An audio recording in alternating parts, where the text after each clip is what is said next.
Saya mengucapkan selamat pagi, selamat beribadah di dalam kasih-Nya Tuhan Yesus Kristus.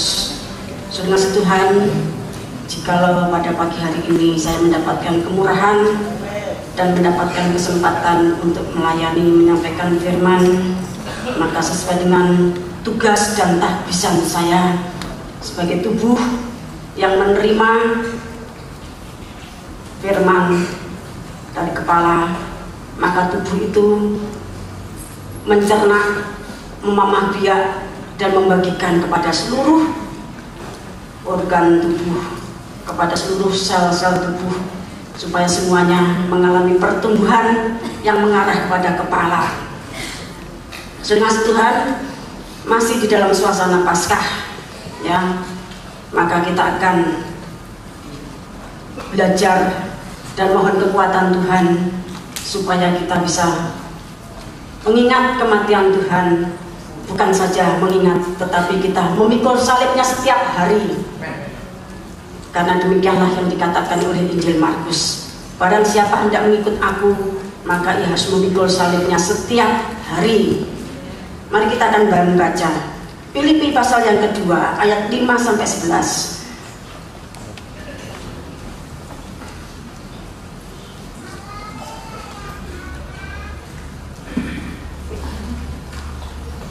Pasal yang kedua, ayat yang kelima.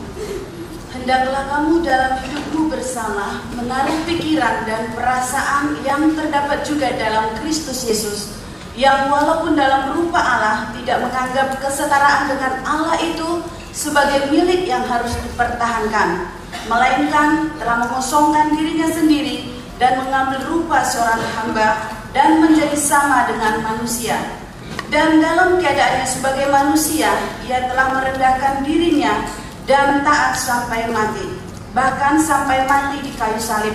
Itulah sebabnya Allah sangat meninggikan dia dan mengaruniakan kepadanya nama di atas segala nama, supaya dalam nama Yesus bertekuk lutut segala yang ada di langit dan yang ada di atas bumi dan yang ada di bawah bumi, dan segala lidah mengaku Yesus Kristus adalah Tuhan bagi kemuliaan Allah Bapa. Terima kasih, saudara Tuhan. Ya, apa yang ditulis oleh Rasul Paulus ini merupakan ungkapan bahwa kalau umat Tuhan berkumpul bersama-sama teristimewa mewujudkan tubuh Kristus yang esa, maka yang harus ada dalam pikiran, yang ada dalam batinnya adalah korban Kristus, adalah ya, pengorbanan Kristus. Bagaimana Tuhan Yesus mati disalib, itu prosesnya seperti apa? Dia Allah yang maha dahsyat, pemilik surga bumi, pencipta alam semesta, tetapi dia rela turun ke bumi menjadi manusia. Manusia dengan derajat yang paling rendah, derajat sudra, menjadi hamba, menjadi budak. Nah, pada saat dia menjadi budak, dia bukan budak yang memberontak, bukan budak yang nyelekal, bukan hamba yang ngeyelan, bukan, tetapi seorang budak yang taat. Taatnya bukan 100%, tetapi 1.000.000%. Angka yang paling tinggi sebenarnya nolnya 18, mungkin nolnya 100 sebenarnya. Taatnya sempurna. Sampai taatnya itu dibuktikan dia mati di kayu salib.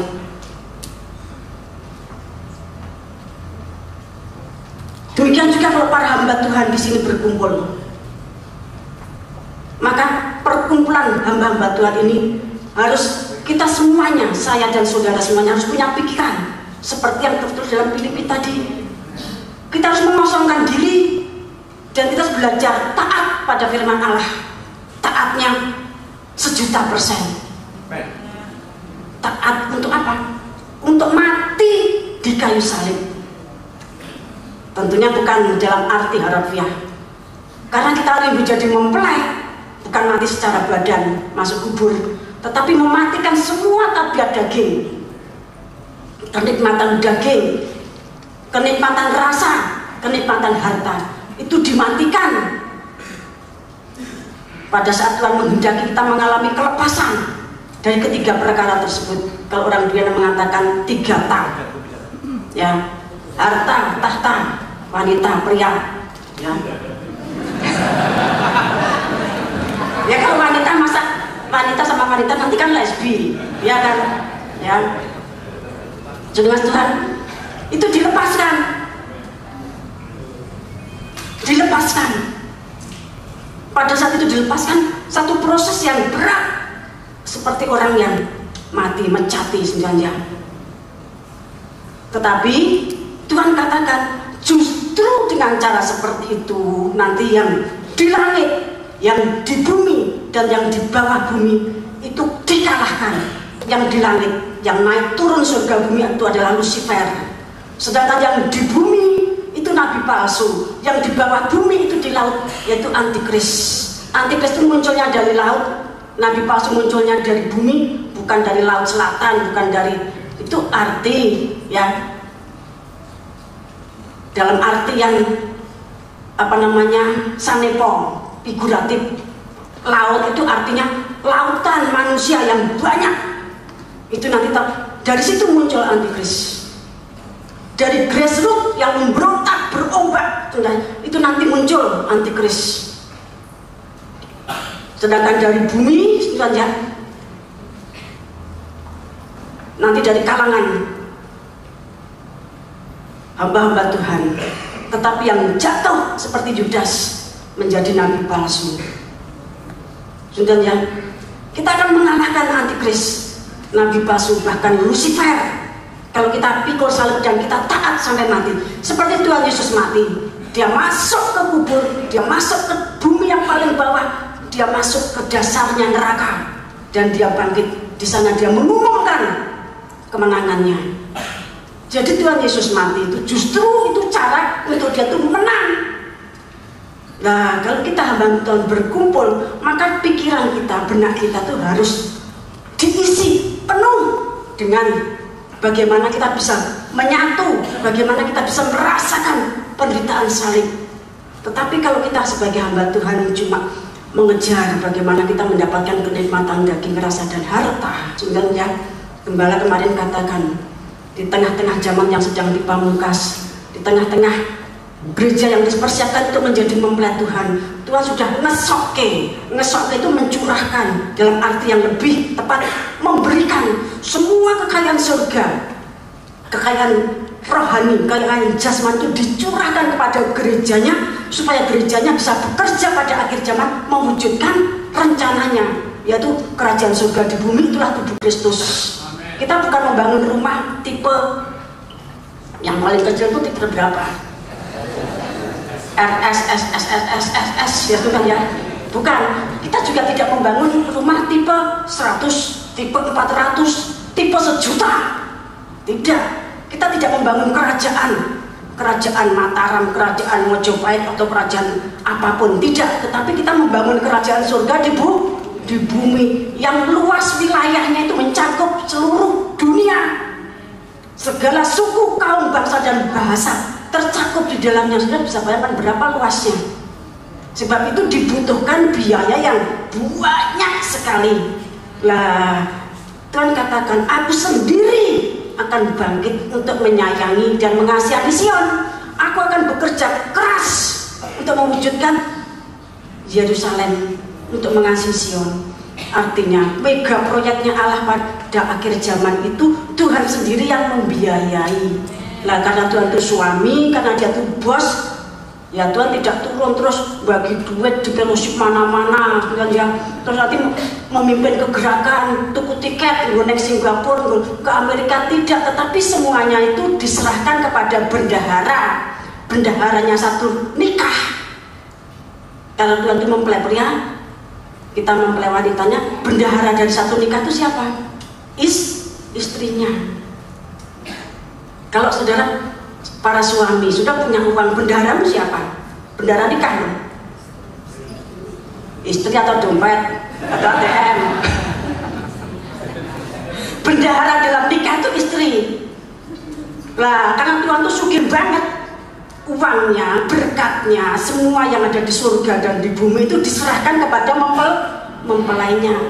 Nah, untuk bisa menyerahkan itu diuji dulu. Nah, tukang nyolongan ya tidak diberi.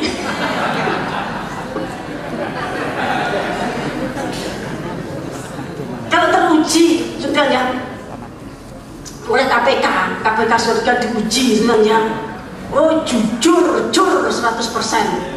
Orang doyan duit sebenarnya, ya memang nggak doyan sebenarnya, kita tidak makan uang. Artinya sebagai tokoh anti fasilitas garis keras, ngerti, tahu persis bahwa dirinya itu hanya bendahara. Lah kalau profesi ini, kemahiran sebagai bendahara surga itu sudah dimiliki, Tuhan itu akan mengosongkan diri, memberikan semuanya. Lah untuk Tuhan itu dari surga bisa memberi kepada kita, dia itu harus jadi manusia dulu dan harus mati di kayu salib. Untuk bisa memberikan, dia juga harus menyingkirkan, mengalahkan musuh Lucifer, antikris dan nabi palsu. Karena apa? Lucifer, antikris, nabi palsu itu yang sudah ngaku katanya dia itu mendapatkan mandat, katanya dia itu mendapatkan seluruh kenikmatan dunia dan segala kemegahannya. Lukas pasal 4 mengatakan demikian, Matius pasal 4 mengatakan demikian. Waktu Lucifer mencobai Tuhan, dunia dan seluruh kemuliaan itu sudah diberikan kepadaku kalau kamu mau menyembah aku. Yang tak kayak ini sama Tuhan Yesus, katanya Lucifer. Lah itu ngaku sih, menipu sebenarnya. Itu miliknya Tuhan.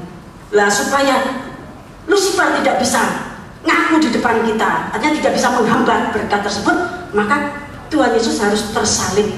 Tersalibnya tersebut mengalahkan Lucifer, antikris dan nabi palsu, si pengaku tadi, si perampok berkat tadi. Sudah ada ngasih Tuhan, ya. Berkat itu turun dari surga ke bumi. Tapi dari perjalanan dari surga ke bumi itu banyak begal, banyak rampok, banyak begal, banyak rampok. Oleh sebab itu perlu dijaga. Begal rampoknya siapa? Lucifer dan roh-roh antikris Lucifer dan konspirasinya. Nah, sebab itu berkat tersebut harus dijaga, harus dikawal. Seperti biro jasa pengiriman barang-barang, itu kan perlu penjagaan yang ketat. Nah, kalau Tuhan mau mencurahkan berkat kepada kita, dia sudah mati, ya, dia menang dan dia memberikan semuanya sampai kosong, diberikan kepada kita supaya kita bisa mewujudkan tubuh Kristus, supaya kita bisa mendandani diri menjadi mempelai Tuhan. Lah, Tuhan juga memesankan supaya kita juga menjaga aliran berkat tersebut supaya jalannya lancar, tidak dibegal, tidak dirampok, tidak dirampas di tengah jalan oleh Lucifer. Dengan cara apa? Dengan cara menyembah. Kalau orang dapat berkat dari setan, dia harus menyembah setan. Lah, kalau kita ingin berkat dari Tuhan, kita harus menyembah Tuhan. Menyembah Tuhan itu juga satu perobekan tirai, karena memang misbah dupa itu tempatnya di depan apa? Tirai. Orang menyembah itu sama dengan menyatu dengan proses salib, mematikan daging. Sudah ngasih Tuhan kesaksian, ya, untuk menyambut konferensi kita, ya, sejak tanggal 30 Januari sampai sekarang itu tiap malam di tepi Laguna sembahyang semalam suntuk 6 jam, sekalipun hari Selasa Rabu habis ibadah sore di sini sampai Gelagah jam 11, cuci muka, menyiapkan perlengkapan, berangkat. Pada waktu mau sembahyang itu rasanya, saudara, itu hanya seperti domba jantan yang pertama. Untuk menyerah total di mezbah menyembah Tuhan, itu sepertinya badan itu ditangkal-tangkal dari ujung rambut sampai telapak kaki itu keluar kabeh, sakit, capek, ngantuk, harus sembahyang 6 jam. Sudahnya sakit seperti domba jantan pertama, domba kurban penyerahan total, dipotong-potong. Tapi kalau itu terjadi, itu nanti akan menimbulkan bau harum yang menyenangkan Tuhan, dan Tuhan memberkati kita. Sudah ngasih Tuhan. Kembali kepada Filipi tadi, ya. Waktu Tuhan Yesus turun ke bumi, dia tuh punya 2 predikat yang ditulis dalam Filipi. Pertama, dia mengosongkan diri dari semua fasilitas. Artinya dia menjadi tokoh anti fasilitas garis keras. Hampir tiap fellowship, 4 kali fellowship sebenarnya saya bicara tokoh anti fasilitas garis keras. Memang saya paling senang bicara soal itu, ya. Karena semakin saya bicara menjadi tokoh anti fasilitas garis keras, semakin diberkati. Artinya dengan mempermanenkan diri, mempatenkan diri ini menjadi tokoh anti fasilitas garis keras, artinya kita mempatenkan diri menjadi bendahara yang jujur. Lah semakin Tuhan mempercayakan, ya. Filipi tadi mengatakan Tuhan Yesus menjadi tokoh anti fasilitas garis keras. Dia mengosongkan diri, baik dari jabatan, baik dari harta, baik dari perasaan. Dia tuh Gusti Allah lahirin yang kandang, orang duwe apa-apa, bajunya saja lampin. Sepanjang 33 tahun setengah prosesnya tokoh anti fasilitas garis keras. Yang kedua, dia tuh jabatannya menurut Filipi tadi, dia adalah budak rodi yang bekerja keras, taatnya sampai mati. Nah, kalau kita berkumpul, dua perkara tadi, dua profesi tadi harus kita miliki. Lewat fellowship kita tahu panen raya tinggal 3 tahun 3 bulan. Nanti Juli 2015 kita sudah masuk panen raya. Pertengahan tahun 2029 Tuhan sudah datang. Bagaimana kita menyiapkan diri dengan waktu yang sesingkat tersebut? Saudara Tuhan, kalau tadi Bapak Paulus Nur Hadi ya, berulang tahun yang ke-69, sekalipun sudah divonis dokter 3 tahun yang lalu, kalau Bapak rindu menjadi mempelai Tuhan dan Bapak berjuang masuk hierarki, ya, usia Bapak nanti sampai Tuhan datang itu masih terlalu muda, Tuhan katakan. Karena Alkitab katakan orang yang jadi mempelai itu kalau usianya 100 itu masih terlalu muda, masih dianggap tertutup. Nanti di padang gurun, di jalan-jalan itu banyak kakek-kakek, nenek-nenek yang gandengan, ya, dari taman ke taman, dari sendang ke sendang, ke hutan taman. Dan di sana diperbaharui, didandani oleh Tuhan untuk menjadi mempelainya, seperti layaknya Kaleb. Bapak kan belum 85. Ya, berlomba, tanya dong sama Kaleb, Kaleb, resepnya apa supaya umurnya bisa, kalau 85 jadi seperti umur 40 ya, berarti kalau 69 seperti umur 30, tapi rohani loh ya. Saudara Tuhan, Tuhan menghendaki kita tuh zaman sudah mau dipamungkas, sudah mau kiamat. Tuhan tuh sudah mau jemput kita. Tuhan mau secepatnya ngesokke, mengosongkan diri dan memberikan kepada kita semua kekayaan surga dan kekayaan jasmani dan rohani. Tetapi kita ini sudah siap apa belum? Gembala kemarin katakan kita tuh orang ngapaki, orang kroso yang diberkati Tuhan. Buktinya masih nerutus golek kudes, ya, nerutus golek kudes, yang nggak tahu ya sudah, nggak usah, saya ngerti wong Jawa. Nah, kalau saudara mau berhenti dari profesi tersebut dan menjadi budak rodi yang taat sampai mati dan menjadi tokoh anti fasilitas garis keras dalam garis miring, supaya tokoh anti fasilitas garis keras rasanya kok medeni, menakutkan toh, menjadi bendaharanya mempelai pria. Itu kata lainnya yang enak didengar. Nek udah jadi bendara kan, orang dikatakan jadi bendara kan senang nyekel duit akeh toh. Ya toh, tapi kalau tokoh anti fasilitas garis keras itu ketoknya kok dibikin tidak punya uang, padahal tidak. Nah, korban Kristus itu menjadikan kita menjadi untuk memiliki dua profesi tadi. Sudah memiliki dua profesi tadi, kita bisa mengalahkan antikris, nabi palsu dan Lucifer. Saudara kasih Tuhan, kalau saudara menangkap apa yang dikatakan Rasul Paulus kepada jemaat Filipi, dan saudara merenungkan firman Tuhan siang dan malam dan dilakukan, saudara akan berbahagia. Saudara adalah orang yang sedang dipilih Tuhan untuk masuk hierarki. Karena orang yang masuk hierarki itu kalau masih materi, dia nanti akan patah di tengah jalan. Seperti siapa? Yudas. Dia akan gugur di tengah jalan. Gugurnya kalau masih di kesempatan mati selamat, ya kalau binasa. Nah sebab itu sekarang ini pada Paskah 2012 ini, Tuhan, Tuhan menawarkan, Tuhan menghendaki saudara menjadi tokoh anti fasilitas garis keras, garis miring, menjadi bendahara dari mempelai pria dan menjadi budak rodi yang taat sampai mati.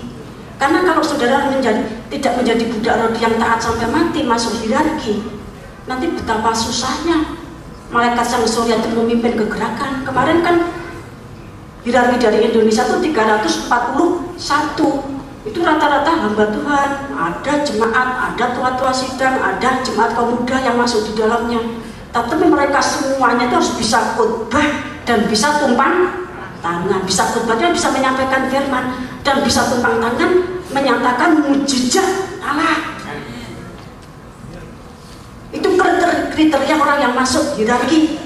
Kalau sekarang mungkin kita masih belum bisa apa-apa. Kalau sudah terpilih masuk ke sana karena perjuangan pergumulan kita, Tuhan akan didik, Tuhan akan latih, Tuhan akan mencurahkan kekayaan surga, kekayaan rohani, sehingga saudara bisa memiliki 9 karunia roh, sudah memiliki 9 pekerjaan kasih, sudah memiliki 9 jabatan, sehingga sudah bisa berkhotbah seperti Petrus. Nanti kalau sudah saatnya panen raya, sekali khotbah sudah memenangkan 3.000 jiwa, sekali khotbah 5.000 jiwa dimenangkan. Itu orang yang masuk hierarki, itu semuanya hamba Tuhan. Lah kalau mereka itu hamba Tuhan tidak belajar taat sampai mati, nanti masuk bergerak keliling jagat melaksanakan panen raya, mungkin dipecah menjadi 7 bagian sesuai dengan huruf masing-masing sebenarnya. Dari 341 dipecah jadi 7, dari 568 nanti setelah digabung dengan luar negeri dipecah jadi 7, pergi ke 7 jurusan. Lah kalau mereka itu tidak terbiasa taat, betapa nanti kegerakan itu akan sangat berat dilaksanakan. Sebab itu saudara yang rindu masuk hierarki harus belajar menjadi budak rodi yang taat sampai mati. Orang ngayal kan PDW. Sebentar ya. Kalau masih di sini sebenarnya saudara ngeyel, pamannya ada koordinator ngandani, kok nggak bisa iki, mulai jalan iki, karena tidak nurut, masih hilang kan gampang di Indonesia.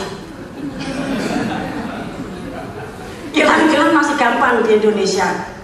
Tapi kalau nanti kita pergi ke sini, ke Cina sana, dikandani orang nurut ngeyel karena PDW sebenarnya, itu tidak bisa pulang ngomong kira iso, ya kan? Pergi ke Amerika, mau berkunjung silaturahmi dengan guru yang dari Amerika, sudah ya. Saudara diberitahu rahmuyul tidak nurut, kumpulnya nanti di sini, jangan kemana-mana. Malah ngelancar dulu ke Malioboro di Amerika. Lihat toh? Padahal sudah diberitahu nanti kita kumpul jam sekian. Nah, nanti bisa hilang.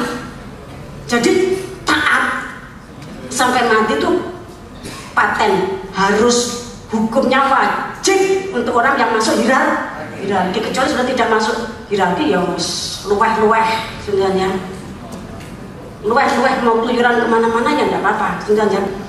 Demikian juga orang yang masuk hierarki itu adalah orang yang anti fasilitas, karena nanti kadung diberkati sama Tuhan ternyata util betitil.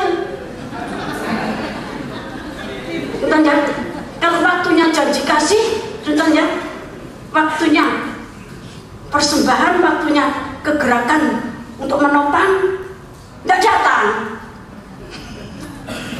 Saya dulu punya sekolah minggu waktu masih di Ngawi, anak kecil sekolah minggu ya.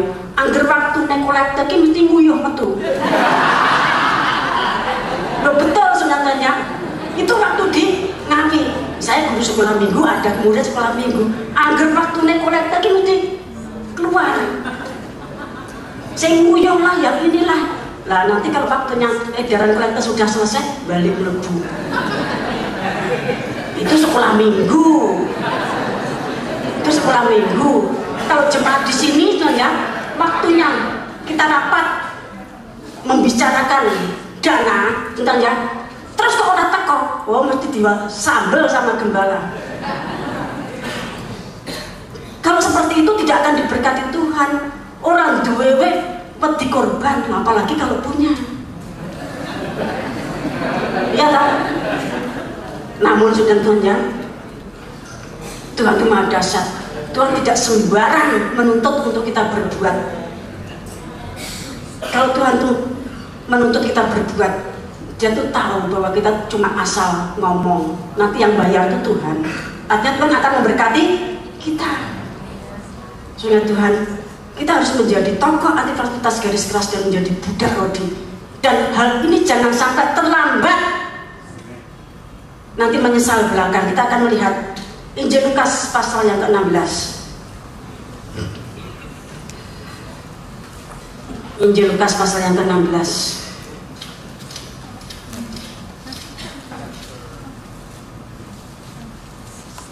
Ayat yang ke-19 sampai 31. Orang kaya dan Lazarus yang miskin.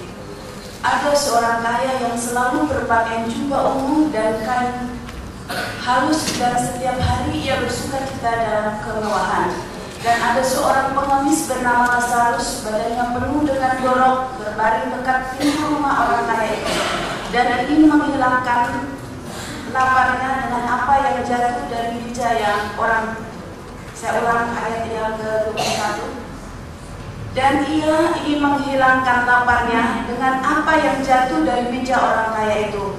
Malahan anjing-anjing datang dan menjilat boroknya.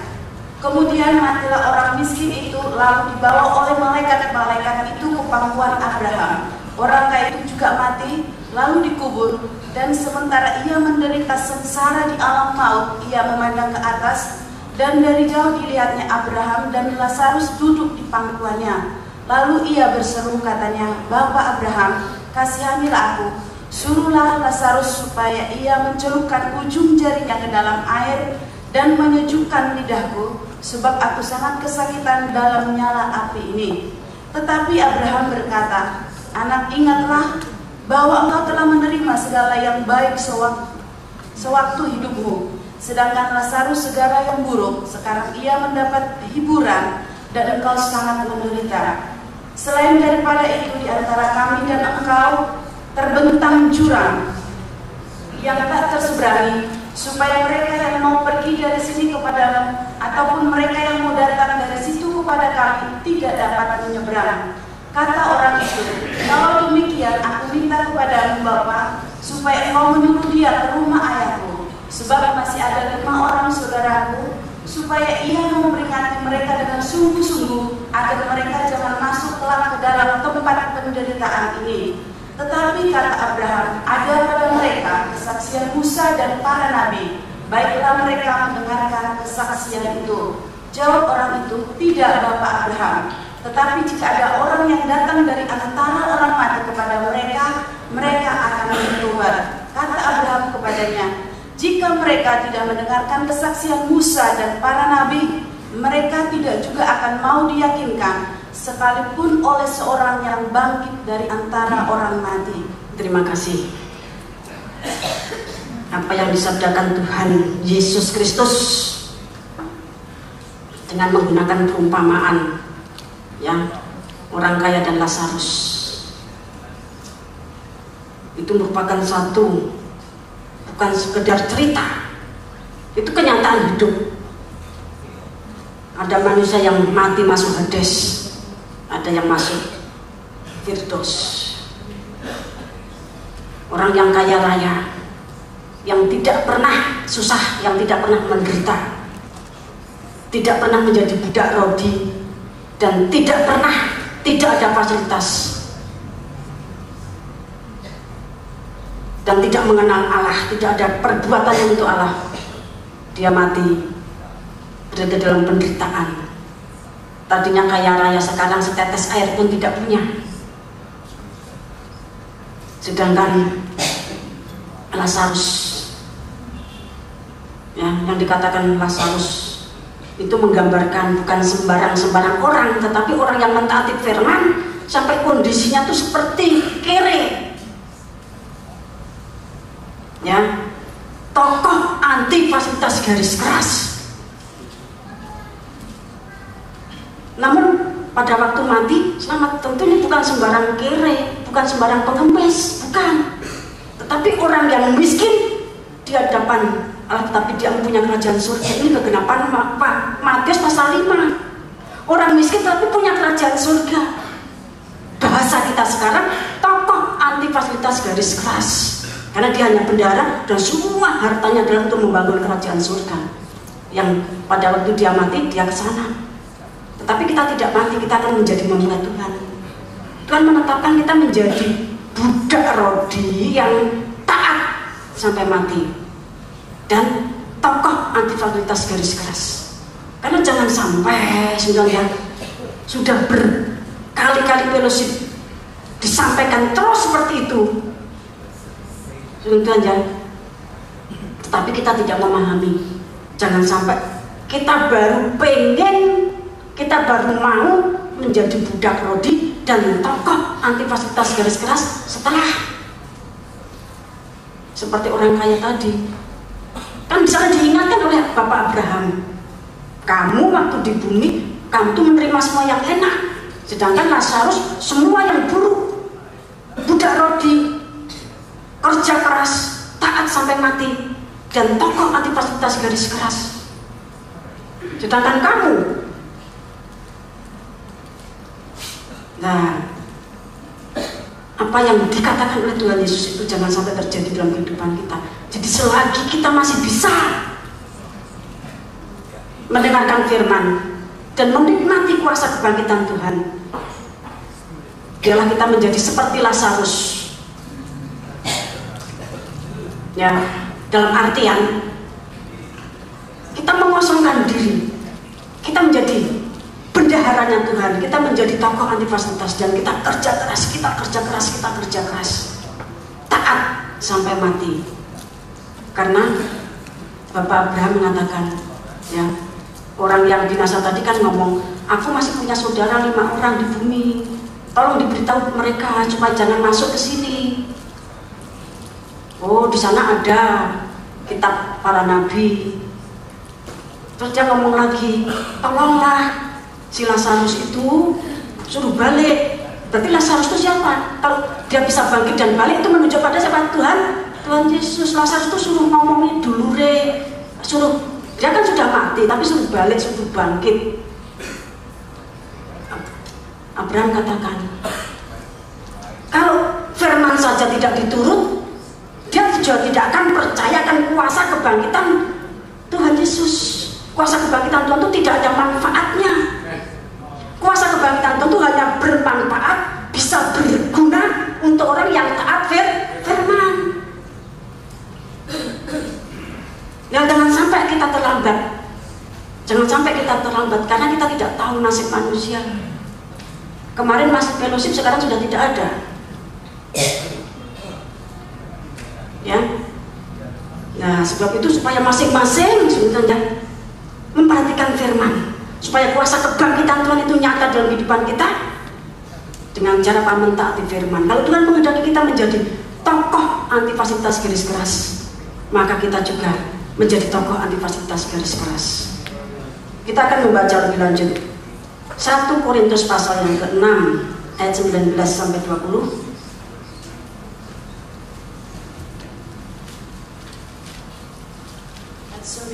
Atau tidak tahukah kamu bahwa tubuhmu adalah bait Roh Kudus yang diam di dalam kamu, Roh Kudus yang kamu peroleh dari Allah, dan bahwa kamu bukan milik kamu sendiri, Sebab kamu telah dibeli dan harganya telah lunas dibayar. Karena itu muliakanlah Allah dengan tubuhmu. Terima kasih. Kita ini sudah dibeli. Tadinya kita miliknya setan, dosa, dan dunia. Tapi kita sudah dibeli dan harganya sudah lunas dibayar di kayu salib. Sehingga kalau kita sudah dibeli, maka kita tidak lagi menjadi pemilik pertama.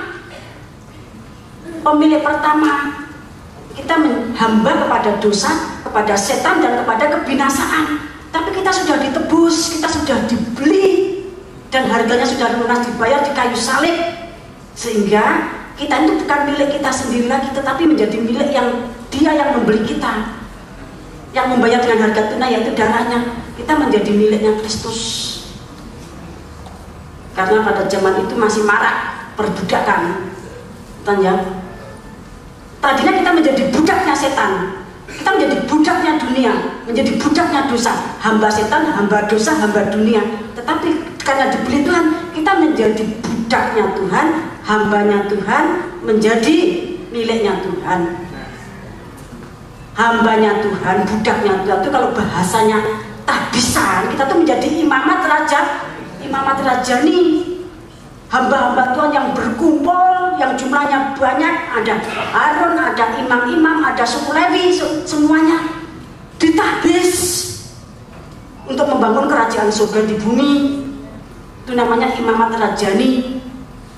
Imamat yang tahbisan itu berdasarkan kerajaan surga, yang dibentuk dengan aturan-aturan kerajaan surga. Sudah kasih Tuhan. Nah, kalau ini disadari, sebenarnya diri kita saja bukan milik kita. Tentunya semua yang kita miliki juga bukan milik kita, tetapi milik Dia yang membeli kita. Bahasa ditebus itu artinya nanti pada tingkatan tertentu tuh dijadikan istri. Seperti layaknya Ruth, ya, yang tadinya dia cuma tukang gresek, tukang ngasak gandum. Tapi melalui tahapan-tahapan sampai akhirnya dia ditebus menjadi istrinya Boaz, yang pada akhirnya melahirkan Obed, Obed melahirkan Isai, Isai melahirkan Daud. Terus setelah sekian ribu tahun melahirkan Tuhan Yesus. Saudara kasih Tuhan, Tuhan itu punya rencana yang indah untuk kita. Kalau kita tuh dijadikan budak rodi, itu karena pada akhir zaman itu ada satu pekerjaan yang besar. Kita di jemaat di Jogja bukan cuma sekedar bekerja di Jogja saja, tidak. Kita sudah diberitahu oleh firman Allah, kita diberitahu oleh Tuhan di dalam Dewan Musyawarah Tuhan, bahwa kita tuh akan mengerjakan pekerjaan yang besar, akan melakukan panen raya yang meliputi seluruh jagat. Dan nanti puncaknya kita akan melakukan kegerakan kuda putih. Kita akan mencari orang Israel yang tersembunyi di kolong langit, yang ada di barat, di timur, di selatan, di utara, di ujung-ujung bumi. Sebenarnya tentunya dengan hikmat yang Tuhan berikan, ya. Kita akan melakukan pekerjaan yang besar. Lah kalau kita tidak terbiasa kerja keras, saudara Tuhan, kita tidak akan bisa mengikuti kegerakan. Ini mengikuti kegerakan itu bukan cuma sekedar pergi ke sana naik pesawat, tinggal di hotel, terus apa, ya shopping, ya itu bukan kegerakan itu. Tetapi bagaimana kita menyiapkan satu ibadah raya, bagaimana kita rombongan yang dibagi menjadi beberapa kelompok tersebut menyiapkan satu KKR besar dalam waktu yang singkat. Kita menyiapkan satu konferensi di luar negeri, kita menyiapkan pekerjaan-pekerjaan yang intinya untuk menyelamatkan jiwa-jiwa. Itu perlu semuanya tuh biasa bekerja keras. Karena orang itu kalau tidak terbiasa bekerja keras, sekali bekerja, nanti besoknya sakit. Nah, kalau sakit di Indonesia gampang, telepon nih Bethesda. Tapi kalau sakitnya di luar negeri, dimasukkan rumah sakit, nanti diinfus sama susternya, dikasih makanan, dijak omong radong. Sebab itu jangan sakit. Ya kalau kita orang Jawa sih enak, kita punya jimat. ditempelin duit katanya. Badannya ditempelin duit, ya artinya apa? Dikeroi. Ya. Saya tuh sejak kecil sampai sekarang nggak pernah sakit masuk rumah sakit kecuali waktu melahirkan. Nomor 1 dikeroi, gitu. Terus disembah, dikasih minyak angin udah sembuh. Tentu di atas semuanya sembahyang, ya. Sudah kasih Tuhan. Kalau kita tidak terbiasa kerja keras, tidak terbiasa sembahyang sungguh-sungguh, tidak terbiasa dengar firman yang panjang, nanti kalau sudah kegerakan, saudara tidak akan tahan. Kegerakan hujan awal saja orang dengarkan firman saking suwene ceblok mati, ya kan? Tikus itu waktu Tuhan Yesus menyampaikan firman, Tuhan Yesus menyampaikan firman sampai 3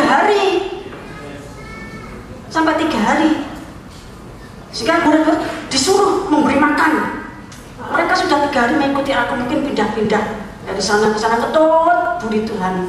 Lah kalau saudara tidak terbiasa kerja keras secara rohani, mendengarkan firman, secara rohani berpuasa, secara rohani sembahyang tenanan. Lah kalau cuma sembahyang 5 menit, oke golone. Kalau hamba Tuhan itu cuma sembahyang 5 menit 1 jam, itu bocah sekolah minggu. Nah, tapi kalau hamba Tuhan yang masuk hierarki, saudara, sembahyangnya semalam-malaman. Dimulai dari 1 jam, naik 2 jam, 3 jam, akhirnya 6 jam, akhirnya 10 jam 1 hari. Jangan dikira kalau sudah masuk hierarki, sudah tuh cuma makan, terus tidur di hotel, terus disangoni, itu bukan kegerakan itu.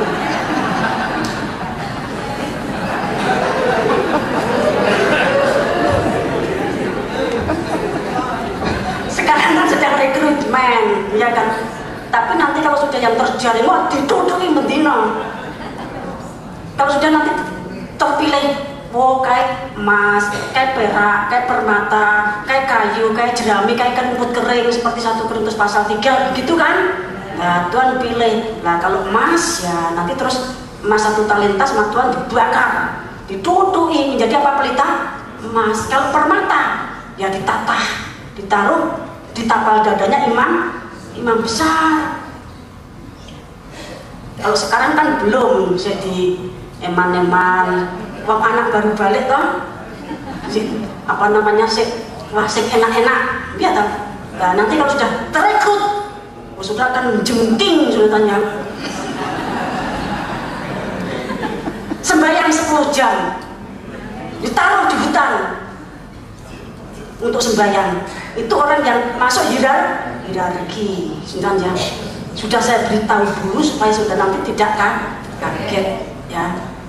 Di sini ada beberapa hamba Tuhan yang sudah ikut ke hutan, sembahyangnya harus 10 jam, padahal biasanya sembahyangnya 7 jam.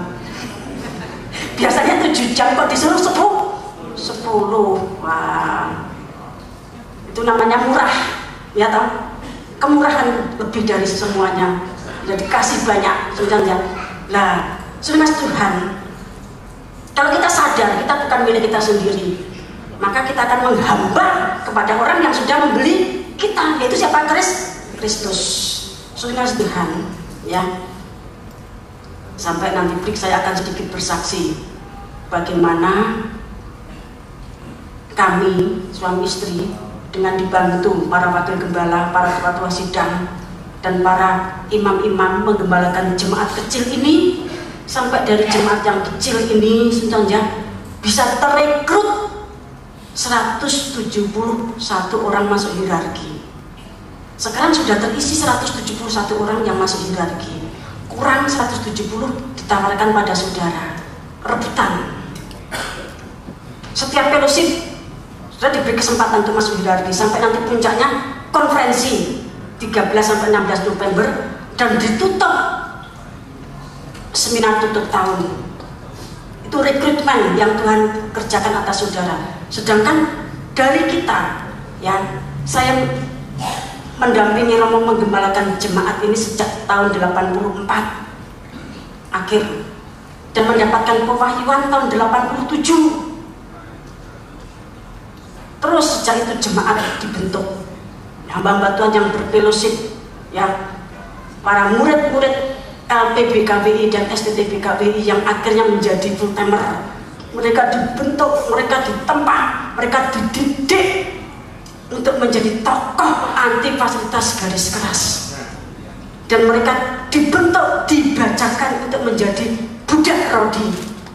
Kalau Tuhan sudah memerintahkan hambanya dan kita semua jemaat dan full timer di Jogja untuk kerja, kalau sudah bekerja itu tidak kenal waktu,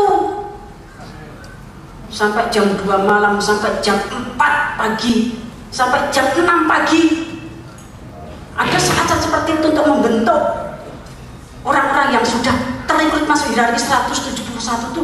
Begitu cara menemanya. Dia tentu sebagai manusia darah daging, ada kalanya sedang pegang cangkul begini, tahu-tahu ngantuk, ya sudah gini terus. Ada kalanya mereka tuh saking ngantuk, sedang makan ngantuk. Tapi tidak ada orang makan ngantuk, itu tidak ada sebenarnya. Tidak ada orang makan ngantuk. Sekalipun ngantuk jadi melek, tidak ada. Tapi kalau sembahyang, mereka dilatih sembahyang 3 jam, 6 jam, 10 jam. Mereka dilatih puasa, mulai dari puasa harian, puasa mutih, puasa ngerokok, puasa ngebleng, puasa melek. Dilatih tadinya dari puasa harian, terus ngebleng 3 hari, terus ngebleng 5 hari, terus ngebleng 7 hari, 10 hari, 16 hari. Bulan September kemarin, Oktober kalau tidak September, mereka menyelesaikan 2 puasa, dimulai dari 5 hari sampai 16 hari, ngebleng dan melek sebenarnya. Nah, dari mereka tersebut yang lulus, mereka itu masuk hierarki dan sudah terisi 171. Itu dari pergumulan seperti itu, dari tokoh anti fasilitasnya, bagaimana mereka itu dibentuk sebagai pekerja, sebagai jemaat. Kalau jemaat di sini mereka itu terbiasa dirampok untuk pekerjaan Tuhan. Seperti yang dikatakan Rasul Paulus pada jemaat Korintus, aku merampok jemaat lain untuk melayani Korintus. Jemaat di sini terbiasa mereka itu dirampok, sekalipun mereka tuh orang biasa, cuma bakal cilik, cuma pegawai kecil, gajinya tidak seberapa, tapi mereka diharuskan berbuat. Kalau tidak berbuat, sengeni, dimarahin. Karena apa? Tuhan melantik mereka masuk hierarki. Pekerja juga demikian, kerja keras, tidak ada berkat, karena memang kita belum diberkati Tuhan. Mereka juga diuji setiap saat. Pada saat mereka menerima berkat, bagaimana raut muka mereka, bagaimana kelanjutan dari berkat tersebut. Ada yang diberkati itu langsung sopeng kok Beringharjo. Ada yang diberkati itu langsung nomor 1 perpuluhan buah sulung. Ada yang tidak pernah bayar perpuluhan, yang tidak pernah bayar buah sulung juga ada. Pada waktu diberkati, tentunya Tuhan perintahkan, berkatnya beda-beda. Tuhan perintahnya demikian dari Dewan Musyawarah. Lah, diamplopi beda-beda. Terus dibuka, aku mau sak ngene, kok piro? Lihat toh. Nah, pekerja tersebut geger. Terus ngeriung, protes, demo. Ya toh. Nah, akhirnya kita beritahu, kita didik. Kamu punya tubuh dari ujung rambut sampai telapak kaki, itu fasilitasnya sama tidak? Kalau umpamanya ada pembagian sepatu kabeh, jalur sepatu rambut, jalur sepatu kuping, jalur sepatu, entahnya motor, jalur sepatu irung, jalur sepatu untu, jalur sepatu. Kalau kaki minta sepatu ya bener. Tapi kalau semuanya kudu podo, itu namanya bukan tubuh. Berkat yang Tuhan curahkan umpamanya anteng, ya anteng-anteng. Ya kalau Tuhan beri anteng-anteng, yang diberi tentu apa? Telinga. Ada anteng-anteng hidung memang, apa namanya? Kalau itu orang Israel asli ada anteng-anteng hidung, ya kan? Kalau berkatnya kalau yang Tuhan berikan Ya tentu untuk leher diberikan. Tidak boleh terus peteng ki njaluk kalung. Kalung mungkin ya sabuk. Kalau Tuhan memberkati sepatunya kok sepatu lanang, ya orang itu udah boleh minta. Orang perempuan udah boleh minta. Kita mendidik pengerja tuh hampir 8 pelat sampai sekarang itu ya sudah berapa tahun saudara? 16 tambah hampir 28 tahun. Tapi secara khusus kita mendidik pengerja tuh mulai 92 sampai sekarang. Bahkan ada pengerja yang mulai tahun 85. Kita didik mereka bagaimana kamu tuh memahami tubuh Kristus. Memahami tubuh Kristus itu bukan cuma memahami yang bentuknya beda, fungsinya beda, tetapi juga kemuliaannya beda. Kemuliaan tubuh itu beda-beda. Kemuliaannya rambut, ya kalau dikasih spray, dikasih bendu, dibonding, itu kemuliaannya apa? Rambut. Kemuliaannya mata. Kemuliaannya mata ya kalau dikasih kacamata. Nek sing seneng kacamata, kalau yang masih belum pelamur ya tidak dikasih kacamata. Kalau ada pembagian berkat kacamata khusus untuk orang lamur, saudara. Nanti yang tidak lamur minta, ya kan tidak tepat. Ada pembagian berkat baju ukurannya segini, ya tentu bagiannya orang gendut, ya kan. Yang lemur-lemur itu jaluk, ya toh. Lah kalau bajunya itu apa namanya kecil, ya bagiannya cangik, ya toh. Bagiannya cangik. Kita mendidik pekerja seperti itu. Tadinya terjadi moh, wah, Romonera begini. Tapi setelah kita beritahu, sebenarnya iri itu hikmatnya iblis. Iri itu hikmatnya iblis nanti setelah berit tak kandani. Nah sebenarnya terus orang itu karena dia menyampaikan wahyu, Tuhan memberitahukan kayak jemaatnya dididik seperti ini, dibentuk dengan cara begini, hamba Tuhan yang fellowship dibentuk dengan cara demikian. Nah kalau kita mau pulang itu kan pengerja rata-rata nguntak ke bahasa Jawa nih, mereka ngumpul di belakang. Kita berangkat ya. Nah di situ ada mamah-mamah dengan anak-anaknya. Satu saat terjadi Roh Tuhan menggerakkan hambanya, uji pengerjamu. Terus kamu tuh kasih uang. Ada satu anak ya, yang anak kecil itu banyak. Anak pastor ini kan banyak sekali. Yang pengerjanya sudah punya anak semuanya. Ya kan? Satu orang dikasih 300.000. Satu anak. Yang satu dikasih 10.000. Terus orang mau pulang naik mobil, tapi terus balik lagi dalam roh, dilihat mukanya mamah-mamah itu gimana, ya toh, terakhir kayak didelok, ya toh. Terus mulutnya komentarnya apa? Dilihat pertama ya, lagi umpamanya di situ sindikais umpamanya si Upi, atau di sini ada anak kecil namanya Upi, ada anak kecil namanya Karlek, ada Rani, dan si Rani dikai 300, iki cuma dikai 10.000. Wah mereka bergejolak. Nah tapi kan Ramone ngerti, ya toh.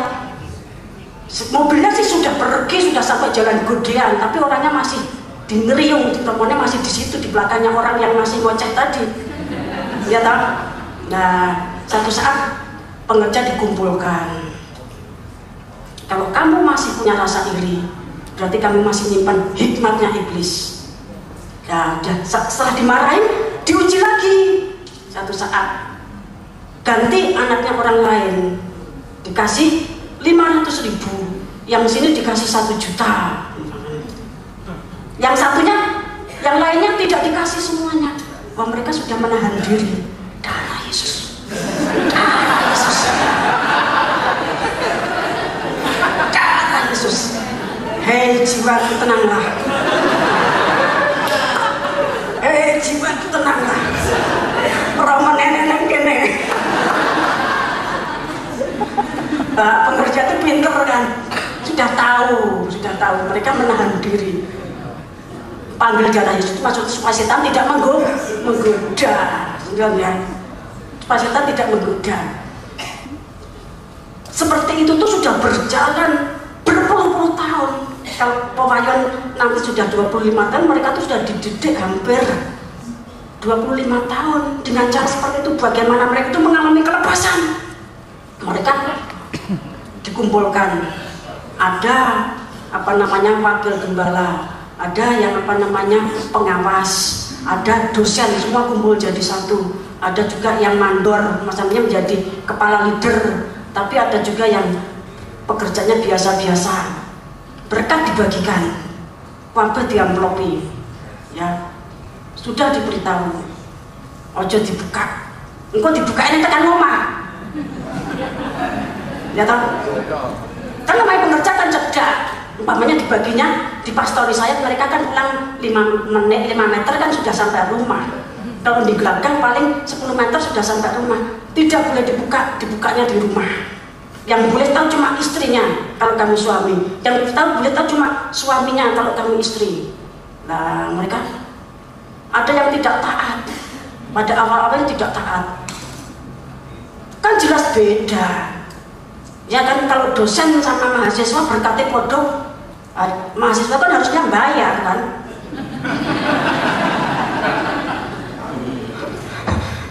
Mahasiswa kan harusnya bayar, sudah dikasih berkat kok saya ngeroweng.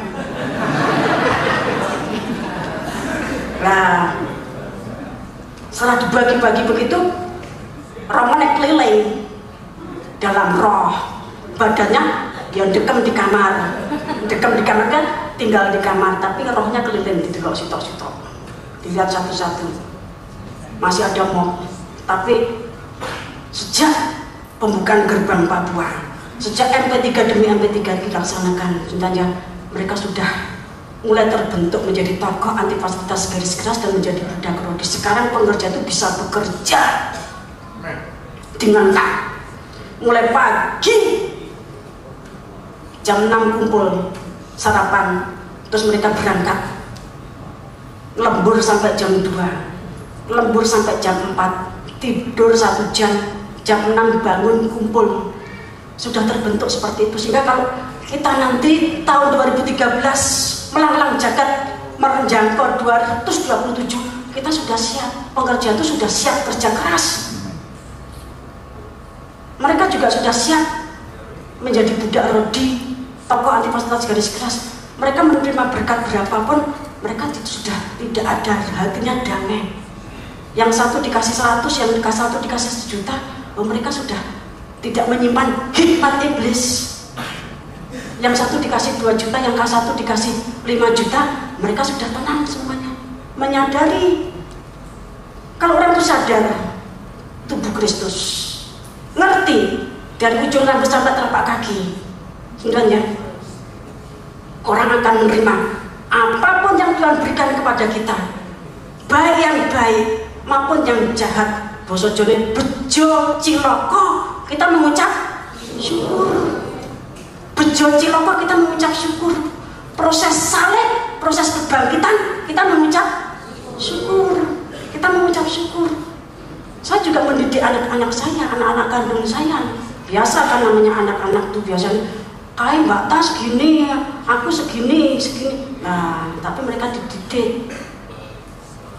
Namanya anak banyak, nyata yang satu masih baru lahir, yang satu sudah 3 tahun, yang satu sudah TK, yang satu sudah mahasiswa. Kan ya tidak mungkin semua bajunya tuh sama. Nek popok ini mestinya dienggo bayi, ya tahu tuh ada pempes bayi. Tapi sekarang kan ada popok untuk orang tua. Orang tua yang sakit, ya tahu. Kalau mau melihat Tuhan ya tidak, ya tahu. Nah, saudara Tuhan, dari situ saja kan sudah beda. Sudah punya anak 4, kan ora kabeh tuku klambi padha kabeh, siji ukurane S, siji ukurane M, siji ukurane L, siji ukurane XL, siji ukurane XXXL. Karena keturunan Bani enak ya. Nah, kan beda-beda. Nah, kalau kita tidak bisa memahami perkara itu bukan tokoh anti fasilitas garis keras, pengerja di sini sebenarnya dan cabang-cabang kita itu terdidik seperti itu. Itulah sebabnya sudah terrekrut, sudah terjaring 171 orang. Dan ini pun belum permanen. Nek mereka nanti kumat lagi, bisa gugur. Kalau kumat lagi bisa gugur. Permanennya nanti menjelang kegerakan kuda putih. Permanennya itu menjelang kegerakan kuda putih. Nah, sebab itu karena kami juga merindukan, terutama Romo, ya, saya mendampingi, merindukan dari antara saudara itu nanti direkrut 170 yang masih kurang. Bila saudara juga menjadi tokoh anti fasilitas garis keras dan menjadi budak rodi yang taat kerja keras sampai mati. Tentu dari antara saudara hambanya melihat sudah dari ujung rambut sampai telapak kaki, dan tentu kepada saudara dilemparkan ujian-ujian yang sudah tidak tahu. Kalau tidak begitu, seperti yang biasa dilakukan kepada pengerja, pikirmu, wah, bolo dewe, umpamanya bolo dewe kok Karanganyar, kabeh bolo dewe kok Solo, bolo dewe semuanya ada orang dari Klaten, dari Malang, dari Cilacap, dari Bantul, dari daerah-daerah lain. Terus saudara geger karpe dewe, ya tahu, geger karpe dewe. Oh, untuk sabuk, aku kok cuma untuk sapu tangan, umpamanya begitu. Oh, untuk sepatu, aku cuma untuk bendu, umpamanya begitu aja. Untuk tubuh Kristus kan beda-beda anggota itu. Nah, sebenarnya maka hambanya keliling dalam roh. Ternyata ada di belakangmu. Kalau saudara nanti sudah punya hikmat marifat, sudah akan mengerti. Wah, kira Ramone teko iki. Ramone teko, ya tahu. Apa namanya? Menang. Ya tahu. Lah kalau sudah ngomong gitu malah ditutne. Ya tahu. Ditutne apa kayak kok menang. Mungkin sedang menenangkan jiwanya. Nah, karena apa?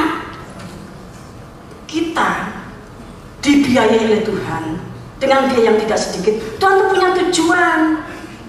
Tuhan punya maksud.